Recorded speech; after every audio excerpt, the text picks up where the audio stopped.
ఈ వీడియోలో అండమాన్ టీఎంఎం 362 పోస్టులు గల అప్డేట్ గురించి డిస్కస్ చేద్దాం. పర్టికులర్లీ అప్డేట్ ఏంటి అని అంటే ఎగ్జామ్ వచ్చేటప్పటికి మార్చ్ 8th అండ్ 9th అటండి. మార్చ్ 8th అండ్ 9th అట. All tickets self all tickets అని చెప్పాడు. ఏ విధంగా చెప్పాడు, ఏం చెప్పాడు అనేది in depth of point of view మాట్లాడదాం. సో పబ్లిక్ నోటీస్ వచ్చేటప్పటికి హెడ్ క్వార్టర్స్ నుంచి డైరెక్ట్గా Andaman Nicobar recruitment notice. So ఈ నోటిఫికేషన్లో ఏం మెన్షన్ చేశాడు అని అంటే కనుక పర్టికులర్లీ ఇగో 362 పోస్టులు. సో మనకి ఎప్పుడు పబ్లిష్ అయిందో మనందరికీ ఐడియా ఉంది. అయితే మేజర్గా వీడు చెప్తున్నటువంటి ఇంపార్టెంట్ విషయం ఏంటి అని అంటే ఖచ్చితంగా ఎగ్జామ్ వచ్చేటప్పటికి మార్చ్ 8th అండ్ 9th 2025. కానీ ఖచ్చితంగా ఏమవ్వాలి అని అంటే మార్చ్ 7th 2025 మార్నింగ్ 6 o'clock నుంచి ఆఫ్టర్నూన్ 1 o'clock లోపు డాక్యుమెంట్ వెరిఫికేషన్ అనేది కన్ఫర్మేషన్ చేసుకోవాలి. ఎవరైతే డాక్యుమెంట్ వెరిఫికేషన్ చేయించుకుంటారో ఆ డాక్యుమెంట్ వెరిఫికేషన్ అయిన వాళ్ళకి 8th కొంతమందికి 9th కొంతమందికి exam dates again original all tickets అనేవి ఆ రోజు ఇష్యూ చేస్తారు తప్ప ముందుగా ఏ విధమైనటువంటి ఆల్ టికెట్స్ ఇష్యూ చేయరట. అంటే బై పోస్ట్ రావడం కానీ బై నెట్ నుంచి డౌన్లోడ్ చేసుకునే ప్రాసెస్ కానీ ఏమీ ఉండదు. అయితే సెల్ఫ్ ఆల్ టికెట్స్ అనేది ముందుగానే మనం ప్రిపేర్ చేసుకుని వెళ్ళాలి. ఎలా అంటే ఒకసారి చూడండి, వీడేమన్నాడో చూడండి. మార్చ్ 7th ఏమవ్వాలి అని అంటే కనుక మార్చ్ 7th మార్నింగ్ 6 o'clock నుంచి 1 o'clock లోపు వాడు చెప్పినటువంటిది island tourism festival ground. So VIP road, Shri Vijayapuram, Andaman and Nicobar islands అని ఒక అడ్రస్ ఇచ్చాడు. ఆ అడ్రస్ దగ్గరికి ఖచ్చితంగా మార్నింగ్ 6 o'clock కల్లా అటెండ్ అవ్వాలి. ఎవరైతే అటెండ్ అవుతారో వాళ్ళకి 1 అని కాదు, 1 తర్వాత టైం పట్టినా సరే వాడు కంప్లీట్ చేసాకే మిమ్మల్ని అలౌ చేస్తాడు. అక్కడ మాత్రమే మీకు ఏం చేస్తాడంటే ఆల్ టికెట్స్ అనేవి, పర్మనెంట్ ఆల్ టికెట్స్ అనేవి ఇష్యూ చేస్తాడట. సో దెన్ తర్వాత చూడండి, ఇది మీకు ఎలా తెలుస్తుంది ఎవరు వెళ్ళాలి అని అంటే ఆల్రెడీ లాస్ట్ వీక్లో ఎవరు ఎలిజిబుల్ ఎవరు ఇన్ఎలిజిబుల్ అని చెప్పి ఒక లిస్టు రిలీజ్ చేశాడు. ఆ లిస్టులో కనుక మీరు పేరుంటే ముందుగానే రండి. అసలు ఈ ప్రాసెస్ ఎందుకు పెట్టాము అని అంటే చాలా ఎక్కువ మంది క్లౌడ్ ఉంది అండ్ ఎక్కువ మంది అప్లై చేయడం వల్ల మేము ఈ విధమైనటువంటి ప్రాసెస్ పెట్టాము అని చెప్తున్నాడు. At the same time all tickets అందరికీ ఇష్యూ చేసిన తర్వాత కూడా చాలా మంది అక్కడికి రీచ్ అవ్వట్లేదు లేదా వెళ్ళట్లేదు. అందుకనేసి వీడు ప్రత్యేకంగా ఈ విధంగా చెప్పాడు.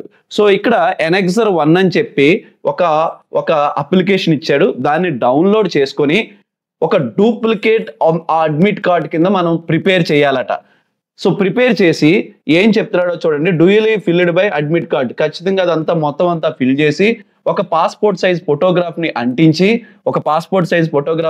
అంటించి ఒక గజెటెడ్ ఆఫీసర్ చేత, అంటే మనం ఎక్కడైతే ఉంటున్నామో ఆ ప్లేస్లో ఉన్నటువంటి గజెటెడ్ ఆఫీసర్ చేత సైన్ చేయించి ఎక్కడ ప్రొడ్యూస్ చేయాలి అని అంటే డాక్యుమెంట్ వెరిఫికేషన్, అంటే మార్చ్ 7th ఏదైతే డేట్ ఉందో ఆ డేట్ నాడు మనం ఖచ్చితంగా అక్కడ ఏం చేయాలి అని అంటే సబ్మిట్ చేయాలట.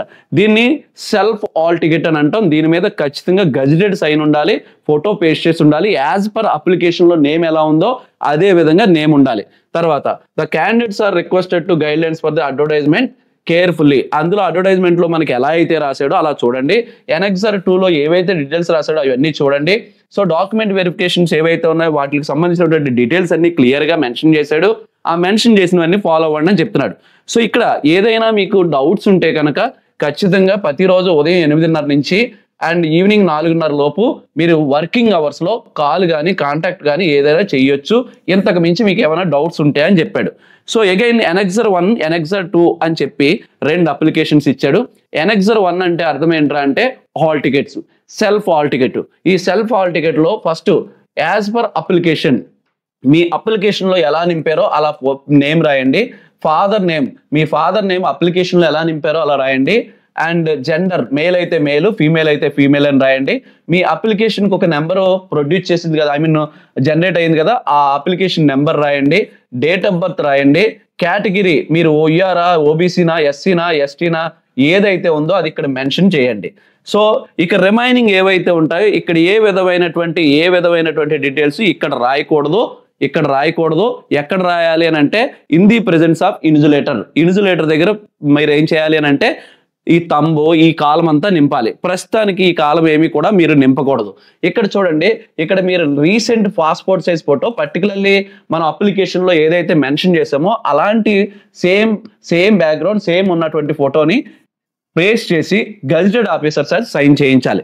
అలా 2 ప్లేసెస్లో ఇది పైన ఒకటి సబ్మిట్ చేయాలి, ఒకటి మళ్ళీ మనతో పాటు ఆ రోజు మళ్ళీ ఇంకోటి ఎడిషనల్గా ఇస్తారు స్టాంప్ వేసి, అది కూడా తీసుకోవాలి.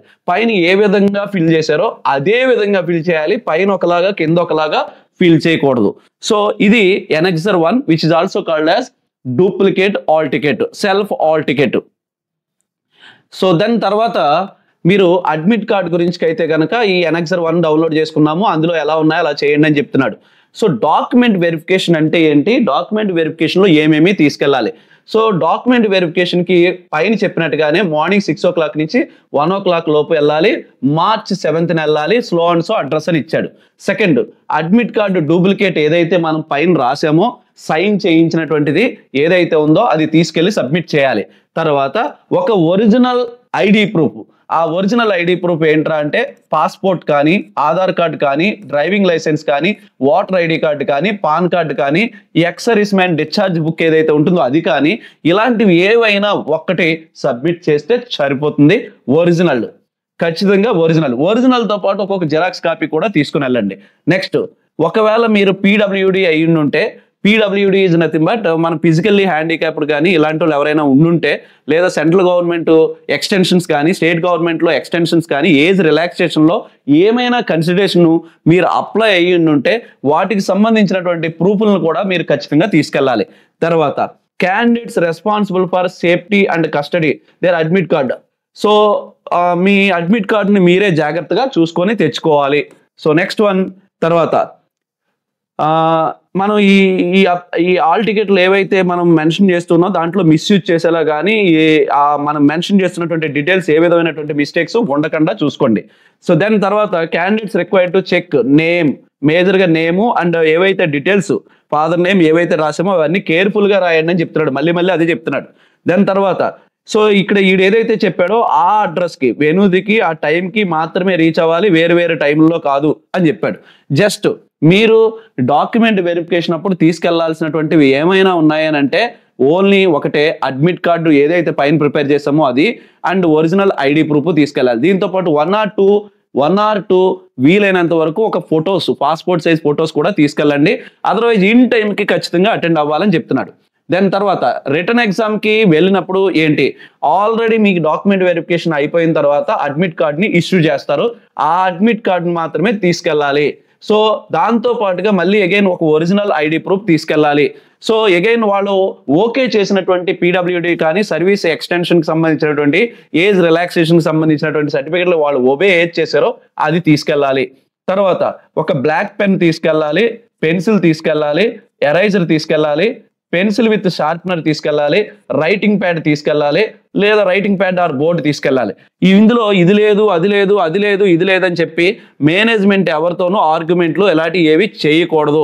చేస్తే ఏంటంటే ఖచ్చితంగా అక్కడి నుంచి అవాయిడ్ చేస్తారు. ఏ విధమైనటువంటి దీనికి సంబంధించినటువంటి పైన ఏవి కూడా అక్కడ ఉండవు, జస్ట్ ఎగ్జామ్ మాత్రమే కండక్ట్ చేస్తారు. తర్వాత సో వెరిఫికేషన్ అవ్వకుండా డైరెక్ట్గా March 8th వచ్చినా March 9th వచ్చినా సో నో వెరిఫికేషన్, అంటే వెరిఫికేషన్కి మీరు వెళ్ళకుండా డైరెక్ట్గా వితౌట్ ఐడెంటిటీ వెరిఫికేషన్ మీరే అని వెరిఫికేషన్ అవ్వకుండా ఎగ్జామ్ హాల్లోకి పంపించరట. సో తర్వాత ఖచ్చితంగా ప్రతి ఎగ్జామ్కి మనం అటెండ్ అయ్యేటప్పుడు పర్సనల్ బిలాంగ్స్ ఏవైతే ఉంటాయో లైక్ మొబైల్స్ కానీ, స్మార్ట్ వాచెస్ కానీ, బ్లూటూత్ కనెక్షన్స్ కానీ ఇలాంటివి ఏవైతే ఎలక్ట్రానిక్ గూడ్స్ ఉంటాయో అవేవి కూడా మీరు తీసుకెళ్ళకూడదు. ఇది ఆల్రెడీ ప్రతి దిక్కున మనం చెప్పేటువంటిదే.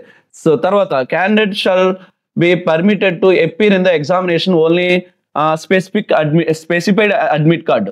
సో నార్మల్గా ఏ అడ్మిట్ కార్డు మీకు ఏదైతే స్పెసిఫిక్గా మెన్షన్ చేశారో, సర్టిఫై చేశారో అది మాత్రమే అలౌ చేస్తారు. మళ్ళీ మీరు ఇంకో జిరాక్స్ తీసుకునో మరో కాపీ తీసుకునో వెళ్ళడానికి కుదరదు. సో తర్వాత ఎగ్జామ్ కండక్ట్ చేసేటువంటి స్టాఫ్ ఏదైతే ఉంటుందో చాలా స్ట్రిక్ట్ గాను ఇలా ఉంటారు, వాళ్ళతో ఆ విధమైనటువంటి ఆర్డర్స్ ఇష్యూ ఏది చెప్పారో అది మాత్రమే ఫాలో అవ్వాలి తప్ప ఇష్టం వచ్చినట్టుగా వినిజులేటర్లతో ఆర్గ్యుమెంట్లు ఏమీ చేయకూడదు. ఇది మామూలు ఎగ్జామ్లో పీడబ్ల్యూడి సర్టిఫికేట్ ఏదైతే ఉందో అది ఖచ్చితంగా మీరు మెన్షన్ చేయాలి. 20 minutes 20 minutes మీకు ఎక్స్ట్రా టైం ఇస్తారట పెర్ అవర్కి. సో స్క్రైబ్ ఎవరైతే ఉన్నారో ముందుగానే మనం ఆ వెరిఫికేషన్ రోజు తీసుకెళ్ళాలి. స్క్రైబ్కి సపరేట్గా ఒక పారాగ్రాఫ్ ఇచ్చాడు, ఐ మీన్ ఒక ఎనెక్సర్ ఇచ్చాడు. ఆ ఎనెక్సర్ కూడా నింపి మీరు వెరిఫికేషన్ రోజు వాళ్ళతో ఓకే చేయించుకోవాలి. వాళ్ళు ఓకే అయితేనే మిమ్మల్ని అలౌ చేస్తారు. సో నెక్స్ట్ ఇవన్నీ పీడబ్ల్యూడి క్యాండిడేట్స్ కోసం. తర్వాత లాడ్జింగ్, బోర్డింగ్ లేదా ట్రావెలింగ్ ఎలివెంట్స్ ఇలాంటివి ఏవి కూడా ఉండవు, మీరు ఓన్గానే రావాలని చెప్తున్నాడు. సో తర్వాత candidates compulsory submitted the question paper. Very important. When ఏంట్రా అంటే ఎగ్జామ్ రాసిన తర్వాత ఆనందంలో నాకు పేపర్లో వచ్చిన క్వశ్చన్లు అన్ని బాగా తెలుసనో లేదా 10 మందికి చూపించుకుందామనో ఏం పెట్టానో ఏం పెట్టలేదో తెలుసుకుందామనో ఇలాంటి యాసాలు వేసి మనం కనుక పేపర్లు కనుక క్వశ్చన్ పేపర్ కూడా బయటకు తెచ్చేసి ఆన్సర్ షీట్ మాత్రమే ఇస్తే దాన్ని కన్సిడర్ చేయరట. సో ఏదైతే ఓఎంఆర్ షీట్ ఉందో ఓఎంఆర్ షీట్తో పాటుగా క్వశ్చన్ పేపర్ కూడా ఎగ్జామ్ అయిపోయాక సబ్మిట్ చేయాలి. సో ఇది another very important. So like unfair ఎగ్జామినేషన్లో ఏ విధమైనటువంటి ఫర్ ఎగ్జాంపుల్ ఏదైనా మిస్లీనియస్గా కానీ లేదా మిస్బిహేవియర్గా కానీ చీటింగ్ చేయడం కానీ సో ఇలాంటివి ఏవైనా మీరు చేస్తూ ఉంటే అలాంటివి ఖచ్చితంగా అలౌ చేయరు. ఇది ఎగ్జామ్ హాల్లో మీరు గుర్తుపెట్టుకోవాల్సినటువంటివి. సో ఎవరైతే స్క్రైబ్ ఉంటారో స్క్రైబ్కి సంబంధించిన వాళ్ళు ఈ డీటెయిల్స్ అన్ని ఫిల్ చేయాలి. So this is nothing but ఏంట్రా అంటే అండమాన్ నికోబార్లో ఏదైతే March 8th and 9th exam ఉందో దానికి సంబంధించినటువంటి డీటెయిల్స్. మీరు వెళ్ళాలి అని అంటే వెళ్ళడానికి ప్రాసెస్ ఏముంటుంది అని అంటే ఒకటి బై వెళ్ళడానికి మాత్రం షిప్ ఉంటుంది. అరౌండ్ 3,000 to 3,500 ఎంతో చూపిస్తుందట. అగైన్ దాంతో పాటుగా ఫుడ్కి ఎక్స్ట్రాగా 1,500 పే చేయాల్సి వస్తుంది. రిటర్న్ రావడం మాత్రం ఖచ్చితంగా ఓన్లీ బై ఫ్లైటే రావాలి. లేదు ఇవన్నీ పడలేను అని అనుకుంటే వెళ్ళడానికి రావడానికి బై ఫ్లైట్ చూసుకున్నా పర్వాలేదు. ఎవరైతే 7th అటెండ్ అవ్వాలో అనుకుంటున్నారో వాళ్ళందరూ కూడా 6th ఖచ్చితంగా అటెండ్ అవ్వాలి. 6th మీరు అక్కడికి వెళ్ళిపోతేనే 7th మార్నింగ్ 6 o'clock రీచ్ అవ్వగలుగుతారు. ఇది మైండ్లో గుర్తుపెట్టుకోండి. ఎగ్జామ్ మీకు 8th నుండొచ్చు 9th నుండొచ్చు కాబట్టి మనం ఎగ్జాక్ట్లీ తెలియదు కాబట్టి మీరు 10th కానీ ఆఫ్టర్ 10th కానీ రిటర్న్ రావడానికి బుక్ చేసుకోవాలి. This is nothing but Andaman నికోబార్లో TMM 360 పోస్టులు గల అడ్మిట్ కార్డ్స్ యొక్క డీటెయిల్స్. ఫర్దర్గా ఏమైనా డౌట్స్ ఉంటే కనుక కాంటాక్ట్ అవ్వండి. ఎవరైతే వాడు హెల్ప్ లైన్ నెంబర్ ఇచ్చాడో హెల్ప్ లైన్ నెంబర్ కన్నా కాంటాక్ట్ అవ్వండి లేదా కింద కామెంట్ సెక్షన్లో కామెంట్స్ అయినా చేయండి. Thank you.